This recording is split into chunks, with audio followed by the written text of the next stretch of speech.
All right, practice problem 4. It looks different. It's okay. You're going to do the same thing. Y equals mx plus b. There's nothing there.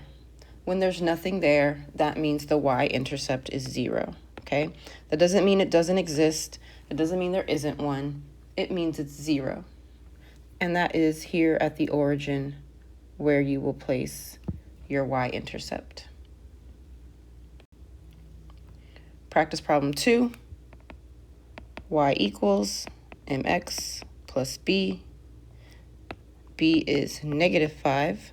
Go to the origin and go straight down. Here is your y-intercept on the graph. One more. Practice problem 6. Which y-intercept matches the graph? So again, y-intercept is where it's crossing the y-axis. It's crossing here at the origin. So that is b equals 0, okay? It does exist. There is a y-intercept, and it is 0. That is everything you need to be ready for this lesson, or this exit ticket. So go ahead, show your work on the next slide, and you are ready.